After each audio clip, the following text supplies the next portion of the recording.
C'est le zapping politique de Dimitri Vernet. Bonjour à tous.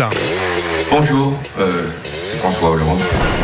Et oui, encore lui, le reigning man, homme pluie, François Hollande, était l'invité de France Inter hier pour parler du méchant Donald Trump. Donald Trump joue sur la sidération. Et donc, ce qui est inimaginable peut se produire avec lui. Pour que nous fassions bouger Donald Trump, il faut lui infliger des coups sévères. Donald tremble face à François. Problème, François c'est un petit peu comme un scooter, ça fait beaucoup de bruit, mais ça avance pas des masses. Ça peut paraître totalement inouï que le président américain, quand il parle lui-même de Troisième Guerre mondiale, ne soit omnibulé que par la volonté qui est la sienne de faire signer à Zelensky.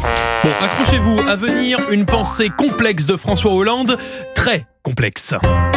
Parce que vous pensez qu'on a affaire à un amateur? Quand vous pensez qu'il a été capable de voter contre une résolution aux Nations Unies avec la Corée du Nord et la Russie, Corée du Nord et Russie unis militairement contre l'Ukraine, il a voté contre une résolution avec la Russie et la Corée du Nord, résolution européenne demandant un soutien à l'Ukraine. Dis donc, il y est arrivé. Bien joué, François. Je crois que c'était d'abord la fin d'une illusion. L'illusion d'une Amérique qui resterait éternellement le rempart de l'Europe. Gabriel Attal, lui, était l'invité de LCI hier soir. Le retour de l'enfant prodige, l'intello de la classe politique, pour se faire simplement dire « je crois » à chaque phrase. Notre dissuasion nucléaire, notre arme nucléaire, elle vise à protéger nos intérêts vitaux. Une doctrine de Jacques Chirac dans un discours important, je crois, en 1996. Il y a une phrase d'André Malraux qui est très connue, qui a écrit, je crois, qu'il fallait que les hommes mobilisent la grandeur qu'ils ignorent en eux. Et le « je crois », c'est génial, car que vous ayez raison ou tort, eh bien ça passe.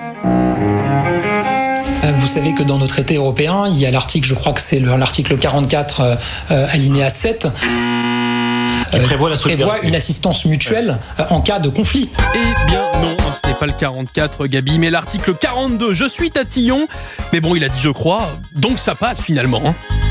Moi, je me suis engagé en politique parce que j'aime l'action. Je pensais surtout à ce qu'a dit l'oncle Ben avant de mourir. Et il a dit à Spider-Man, tu as de grands pouvoirs, ça implique de grandes responsabilités. C'est exactement ça quand on est nommé ministre de l'économie et des finances.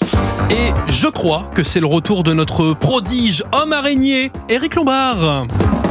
Bien, merci d'être venu à ce point de presse. Nous avons voulu, avec la ministre, vous proposer une nouvelle méthode de travail. Le ministre de l'économie présentait hier son plan pour mieux contrôler les finances publiques.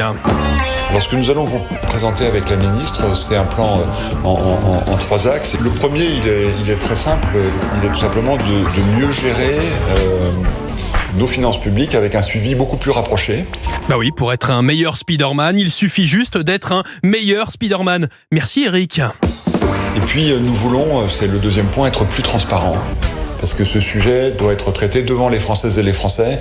Et puis, troisième point, nous voulons améliorer nos outils de pilotage. Conclusion, c'est donc avec de grandes responsabilités que viennent les grandes évidences. Donc, c'est en réalité un vrai tournant que nous voulons vous présenter ce matin dans le pilotage de nos finances publiques.